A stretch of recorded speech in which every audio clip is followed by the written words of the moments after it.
lima yan. Sobra 5 to, no? O yan, wala po tayo sa fishport ngayon guys ha. Dito tayo sa may Delpan, sa may Tondo, Manila. Para ipakita sa inyo kung gaano kalaki mga isda dito, no? Na nahuhuli nila. Mas malaki pa pala to. Grabe, laki oh. Doble laki. Doble laki. Dito lang po ito ha. Sa may sa may Delpan. So, yun no. Mas lagi din yan. So, ang gamit nila kuya is barel. Parang sa may dampalit no na natin, nadadaan natin sa may Malabon. At yun, ganun din gagamit nila no, ganun din no. Kaya si kuya nag-iisa lang, kaya pero malaki yung huli niya. Ito, laki oh. Dory. Ayun, may mga huli, kaya arroyo. Pero may native naman ata eh. Dampalit po ito. Ano? Ayun, may huli din sa kabila, ayun oh. Ayun oh. May huli din sa tatay, punta natin. Oh, ayun oh.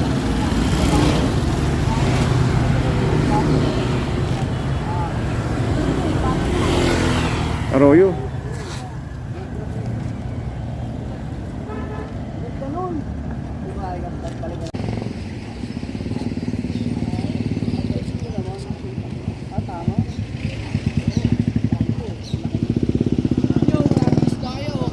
Ayun oh. Huli oh. Ayun, huli oh. Laki.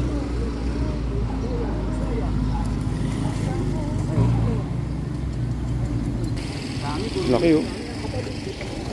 Malaki kaya arroyo no. Arroyo. Yung laki yun.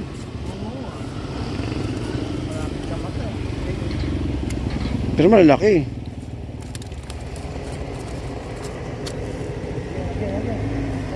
Maraming isda kaya lang ang problema pag sumabit sa ayun, baka sumabit no. Sabik nangabay kahoy eh. Maraming isda pero may chance na sumabit yung ayun kahoy. Naka-jackpot ka kuya. Naka-jackpot si kuya. Kahoy. Ang masakit nung pag mabigat marami ayun no. Marami ayun dami kaya lang problema pag sumabit sa sa puno. Siyempre tutusok eh. Pero maraming isda ayun no. Kitang-kita lalaki oh ayun no. Lalaki.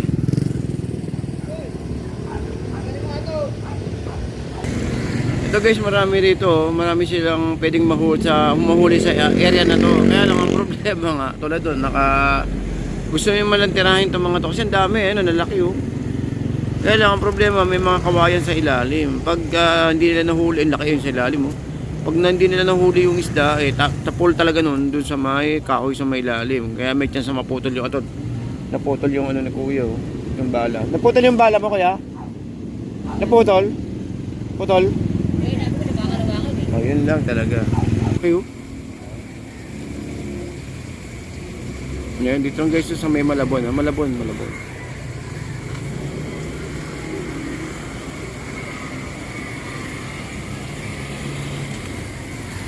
Lalaki oh.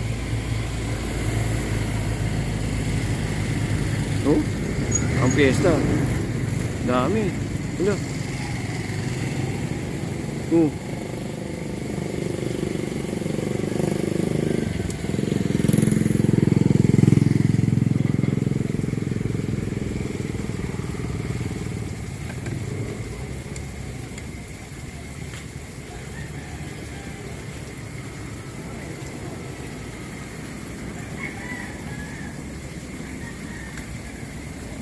Dami no.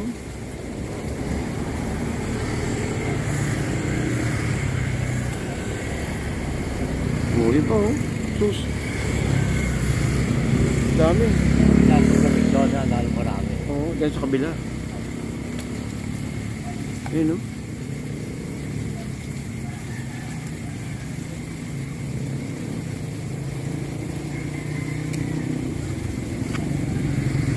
Wala, nagkumpulan no. Wala. Nagkasa nagkadikit-dikit na. Yun no.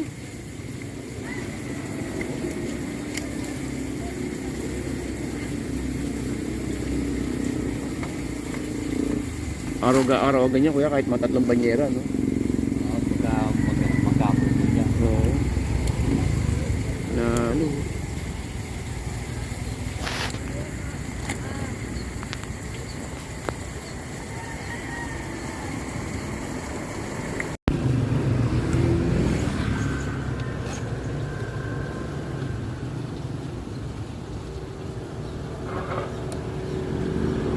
Diretso.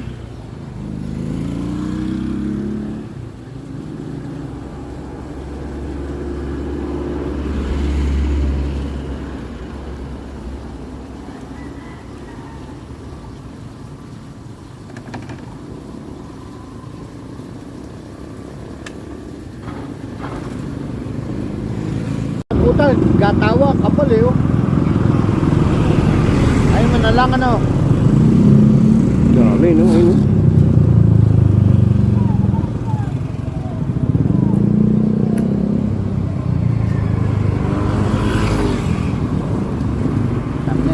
Cherokee yan eh. Ha? Cherokee lambat niya kaya matalas eh. Hindi kaya putulin. Hindi, mapuputo ka agad. Kaya lang, pag natikit ang isda dyan, sigurado. Hindi na matanggal.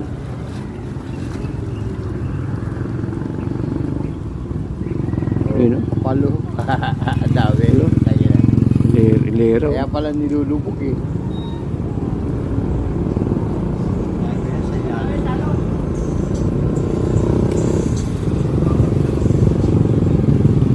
Grabe, ang dami, oh. Saan ang bagsak ngayon yan, kuya? Ah, Saan niya ibabagsak ngayon yan? bayan. Ah, bayan. Ang dami, oh. Talok daw oy. Ayun, namamaril pa eh. Ito eh.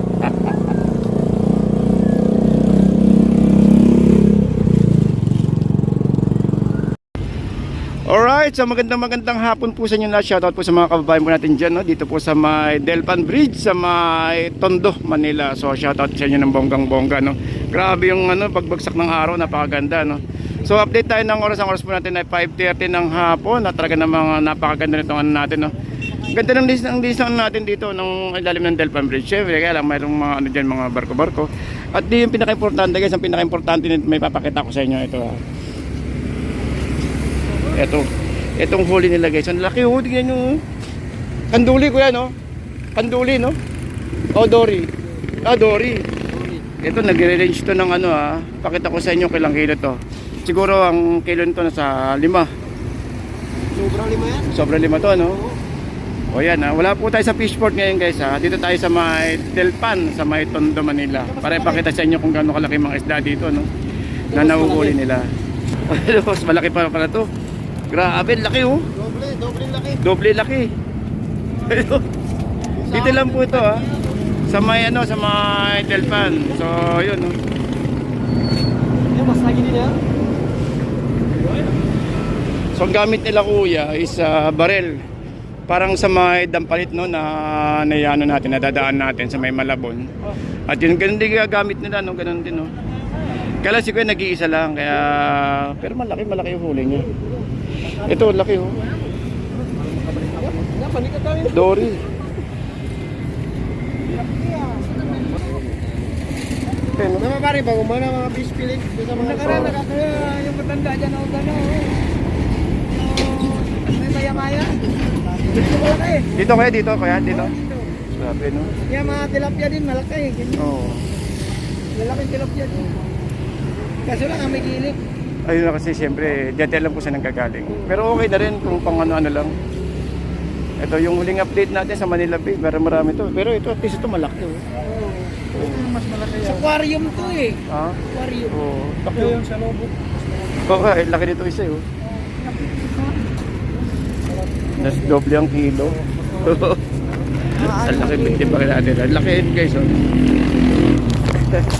Makikiyano lang tayo kay kuya. Ito.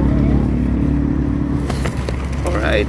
Dito po ito guys sa may sa mga Ba't gumagalaw ba? siyempre buhay pa ka Pero ang ginamit ni kuya is yung baril, no, yung dito. Pero at least na naman nako.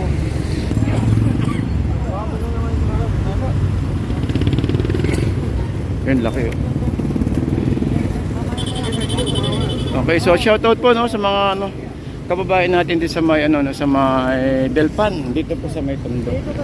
So nakakatuwa lang no dahil nakakauli sila ng mga isda. At saka syempre tsaka syempre nakakatuwa lang din no. Kaya lang syempre ingat-ingat lang po tayo dahil syempre yung tubig po natin hindi naman siya ganoon kano pero kung hindi ko alam kung ano magagawin nila dyan eh. Alright, so tara po na sa may Manila Bay at mag-update po tayo. Pero gusto ko pakita sa inyo kung gaano kaganda yung natin no. Yung sunset po natin. Kailan natakpan yung sunset natin. So update po tayo ng oras by 5:35 ng hapon dito po sa may Manila. So big shout out to everyone guys. Today is January 4, 2026. Yun po yung ating update dito no sa may napadandan tayo dito no sa mga kababayan po natin dito sa may Delpan, sa may Tondo. Ito po yung aking makulit. O kaway ka na. Yan. O tara po na tayo sa Manila Bay. Thank you guys, thank you po. Delpan po ito, Delpan Bridge. Dito po sa may Tondo, Manila. Delpan po yung makulit ko talaga. Kulit. Okay, tara na. Okay, so guys, ito yung ano natin, no. Ito ipakita ko sa inyo yung laman ng nahuli nila sa may Delpan, no. Ito yung nahuli na ito yung laman kapag biniyak niyo yung laman nung isda na nahuli sa may Delpan. Ito po yun, guys, Yan po yung laman. Ayan,